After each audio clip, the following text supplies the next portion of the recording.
আজকের ভিডিওতে আমি কয়েকটা টিপস শেয়ার করব যেগুলো আমি এই ভিভিএ কোড করার সময় আমার কাছে গুরুত্বপূর্ণ মনে হয়েছে, তো সেগুলো হয়তো আপনাদের কাজে লাগবে। তো প্রথমে আসছি অ্যারে ব্যাপারটা নিয়ে। তো যদি আপনি কোনো একটা কনজিকিউটিভ ভ্যালু একটা সেটা আছে সেটাকে কপি করতে পুরোটা কপি করতে চান, তাহলে এরকম শুধুমাত্র একটা একটা ভ্যারিয়েন্ট ডিক্লেয়ার করে সেই এরকম কারেন্ট রিজনের লিখে তারপরে ভ্যালু যদি আমি রেঞ্জ A1 থেকে শুরু করছি, কারেন্ট রিজন বোঝাচ্ছে যে এই কনজিকিউটিভ রোগুলা কলামগুলো এগুলো সব A1 থেকে শুরু করছি, এগুলো সব হয়ে যাবে। তো এগুলো যদি কপি করে ভ্যালুগুলো নিতে চান তাহলে এই একটা লাইনের মাধ্যমে করা সম্ভব। আমি শিট 2 থেকে নিচ্ছি, শিট 2 অ্যাক্টিভেট করছি, কিন্তু এই একটা লাইনের মাধ্যমে সেটা করা সম্ভব। এবং আমাদের সাধারণত যেহেতু শুধুমাত্র রো এবং কলাম নিয়ে কাজ করছি, সেই কারণে আমাদের আসলে এই 2 ডাইমেনশনের উপরে অ্যারের কোনো দরকারই নাই। ফার্স্ট ডাইমেনশন হচ্ছে রোর জন্য আর সেকেন্ড ডাইমেনশন হচ্ছে কলামের জন্য। তো এখানে আমি দেখাচ্ছি যে এই যে এটা হচ্ছে ফার্স্ট ডাইমেনশন থেকে ই বাউন্ড মানে আপার বাউন্ড বের করার জন্য, আর সেকেন্ড ডাইমেনশন মানে 2 বলতে সেকেন্ড ডাইমেনশন এটাতে ই বাউন্ড এটার কলামের কত কলাম আছে সেটা বের করার জন্য। আর যদি যে কোনো ভ্যালু যদি আমি এখান থেকে দিতে চাই, শুধুমাত্র আমাকে সেই কলাম নাম্বার রো নাম্বারটা কলাম নাম্বারটা দিতে হবে।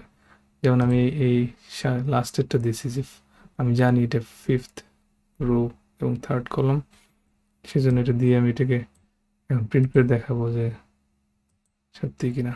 এই তো সো এখন এই অ্যারের ই বাউন্ড মানে 1 ডাইমেনশন অ্যারের ই বাউন্ড 5 মানে হচ্ছে নাম্বার অফ রো হচ্ছে 5, আর সেকেন্ড ডাইমেনশনের ই বাউন্ড 3 নাম্বার অফ কলাম হচ্ছে 3, 1 2 3। আর এই যে 5 3 আমি এখানে দিচ্ছি এই ভেরিয়েন্ট অ্যারেটার ফিফথ মানে হচ্ছে ফার্স্ট ডাইমেনশনের ফিফথ, সেকেন্ড ডাইমেনশনের 3 রো এবং কলাম, সেটা হচ্ছে এটা 5 রো থার্ড কলাম, তার ভ্যালু হচ্ছে 220, সেটা এখানে প্রিন্ট করছে। আর আমি যদি পুরো এই জিনিসটাকে আরেকটা সেটা কপি করতে চাই, তো আমি সেটা করে দেখাচ্ছি। সেটা হচ্ছে আমি একটা শিট তৈরি করছি, নাম দিচ্ছি কপিড, এবং এখানে শুরু করছি রেঞ্জটা নিচে হচ্ছে যে রেঞ্জের মধ্যে কপি করবো সেটা হচ্ছে 1 1 থেকে শুরু করে, এখানে আর কি যে 1 1 থেকে শুরু করে আবার সেই বাউন্ড নিচে দুইটারই ফার্স্ট ডাইমেনশনের এবং সেকেন্ড ডাইমেনশনের, সেখানে সেক্ষেত্রে 5 and 3 এই লাস্ট ওয়ান, মানে এখান থেকে এই পর্যন্ত নতুন যে কপিড সেটা হবে সেখানে, এবং সেখানে এটা প্রিন্ট করে দেবে। এই শুধুমাত্র ওই একটা লাইনের মাধ্যমে প্রোটেক্ট করা সম্ভব, কোনো ধরনের এর ভিতর দিয়ে মানে লুপের ভিতর দিয়ে যাওয়ার কোনো দরকারই নেই। এরকম ইউজ করে লুপ করা সে দরকার নেই। আমি যে রান করে দেখাচ্ছি, এই তো নতুন শিট কপি ডে, এটা সম্পূর্ণ কপি হয়ে গেছে, এক্স্যাক্ট সেম ডাটা এখানে। আচ্ছা, এটা গেল এর ব্যাপারটা। তারপরে আসছি হচ্ছে ডিকশনারির ব্যাপারে।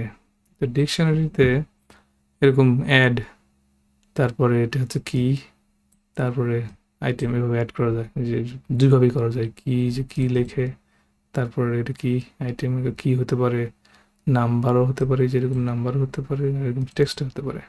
তো এখানে একটা ব্যাপার হচ্ছে, সাধারণত যদি আমি এই অপশনটা এভাবে এটা যদি না থাকতো কোনো বাই ডিফল্ট, এটা আমি পরে করছিলাম বলে এটা ঠিক কমেন্ট করে দিলাম। তো এটা বাই ডিফল্ট হচ্ছে কেস সেন্সিটিভ। তার মানে যদি আপনি মনে করেন যে আমি একটা কি অ্যাড করছি আগে, তার ভ্যালু একটা দিয়েছি, সেটাকে চেঞ্জ করবো আমি পরবর্তীতে এভাবে, কিন্তু যেহেতু কেস সেন্সিটিভ, সেই কারণে যখন আপনি এরকম একটা স্টেটমেন্ট লিখবেন, এইটার পরিবর্তন হওয়ার বদলে নতুন একটা তৈরি হয়ে সেখানে আইটেম 90 হয়ে যাবে, মানে অ্যাপেল 90, অ্যাপেল 60ও থাকবে, অ্যাপেল 90ও হবে। আমি যদি এখন প্রিন্ট করি তাহলে চারটা আপনার মানে আপনি যদি ধারণা করতে থাকেন 4টা হবে, সেটার বদলে এখানে আসলে 5টা হবে। আমি দেখাচ্ছি 5টা আইটেম হবে এখানে। এই ফল্পের মাধ্যমে সেটা প্রিন্ট করবো। ওই যে এখানে 5টা আইটেম। তো এই আপেল প্রথমেও আছে, শেষেও আছে। আমি এখানে ফলপের নিয়ে একটা বলি, সেটা হচ্ছে ফলপের রিবাউন্ড শুরু করছে, আইটা শুরু হচ্ছে যে রিবাউন্ড অফ ডিকশনারি আইটেমসের যে অ্যারে তৈরি হয় ভিতরে, সেটা রিবাউন্ড দিয়ে শুরু করছি। আর রিবাউন্ড হচ্ছে ওই একই অ্যারের রিবাউন্ড, মানে আপার বাউন্ডটা। তো সেটা শুরু হয় যে দেখাচ্ছে, সেটা আবার দেখাচ্ছে আই কোথা থেকে শুরু হচ্ছে, 0 থেকে। এটা ইন্ডেক্স শুরু হয় হচ্ছে 0 থেকে। তো এটা দুইটা ব্যাপার, প্রথমে থাকে হচ্ছে কেস সেন্সিটিভ, আর এটার ইন্ডেক্স শুরু হয় 0 থেকে, 1 থেকে না। তো আর এটার যদি আপনি ওই কেস সেন্সিটিভিটি না রাখতে চান, তাহলে এরকম এই স্টেটমেন্টটা লিখতে হবে, dictionary dot compare mode equal text compare. তাহলে এটার কেস সেন্সিটিভ থাকবে না। এবার রান করি, তাহলে দেখবেন এবার কিন্তু 4টা, আপেল একটাই আছে আর বাকিগুলো আছে। আর এখানে 0 থেকে 3 পর্যন্ত 4টা। আচ্ছা, এটা ছিল ডিকশনারি। এবার আসছে ক্লাসের।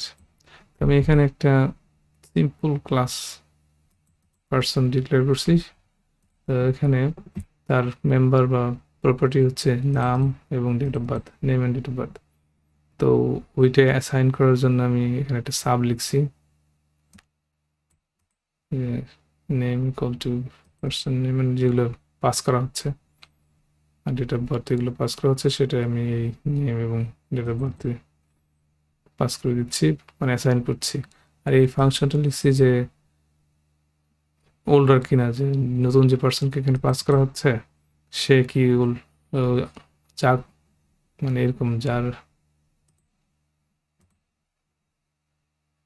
P1 ডট, মানে এই পার্সনটা কি এই P2 পার্সন যাকে পরে পাঠাচ্ছি তার চেয়ে বড় কিনা সেটা দেখার জন্য ডেট ফাংশন ইউজ করে আমি সেটা করছি।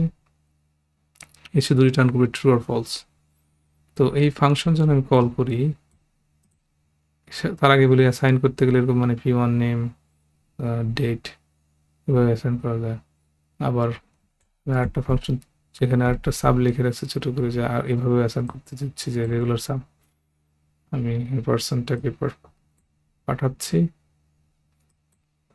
তারপরে পার্সনের নেম পাঠাচ্ছি, পার্সনের ডেট অফ বার্থ পাঠাচ্ছি, তারপরে সেই পার্সনের এই P dot name P dot DOB এভাবে পাঠিয়ে দিচ্ছি, সেভাবে এটা অ্যাসাইন হয়ে যাচ্ছে। তো আমি এখান থেকে 4টা পার্সন ডিক্লেয়ার করার পরে প্রত্যেকের নেম এবং ডেট অফ বার্থ এভাবে অ্যাসাইন করছি। এটা অ্যাসাইন করছি হচ্ছে এই ফাংশন, এই সাবটাকে কল করে। আর ফোর্থ ওয়ানটা আমি ওই ক্লাস পার্সন যে তার অ্যাসাইন পার্সন এই সাবটাকে কল করে করছি। তো সেইখানে হচ্ছে ব্যাপারটা যে রেগুলার যেমন যখন আমি এটা কল করছি তখন এই ভেরিয়েবলগুলো এভাবে ব্র্যাকেট বা প্যারেন্থেসিসের মাধ্যমে পাস করছি, কিন্তু যখন নাকি ক্লাসের আমি এরকম একটা সাব কল করছি, তখন আমাকে পাঠাইতে হচ্ছে এরকম person name colon equal to, তারপরে হচ্ছে নেম, আর তারপর person date of birth colon equal to date of birth, এভাবে। মানে ওটা এটা বের করতে আমাকে মোটামুটি গলদঘর্ম হয়েছে। এই ধরনের ভিডিও খুব একটা নাই। আমি একটা মাত্র ব্লগ পোস্টে এরকম একজন দেখাইছে, যে তাও আবার এইটা না, অন্য একটা ফাংশন তৈরি করে সে দেখাইছে। সেখান থেকে আমি বের করছি যে এইভাবে আসলে করতে হবে। আমি বারবার ওই প্যারেনথেসিস দিচ্ছিলাম, প্রত্যেকবার ভুল হচ্ছিল। তো আশা করি আপনাদের এটা হেল্প হবে। এভাবে করতে হয় হচ্ছে ওইটা সাইন করতে গেলে। তবে আমার মনে হয় এটা বেশি টাইম কনজিউম, বারবার আমাকে এগুলো টাইপ করতে হবে, তারপর আবার নাম লিখতে হবে পর। তার চেয়ে বরং এইটাই সহজ, বা এখানে একটা ফাংশন করা যেত। যেহেতু সাব দেখাতে চাচ্ছিলাম সেজন্য সাব করছি, কিন্তু ফাংশন করে পার্সন রিটার্ন করা যেত সিমিলার। তো এগুলোই ছিল আজকের আমার টিপস। আশা করি আপনাদের উপকার আসবে। পরবর্তী ভিডিও দেখার আমন্ত্রণ জানিয়ে এখানে শেষ করছি।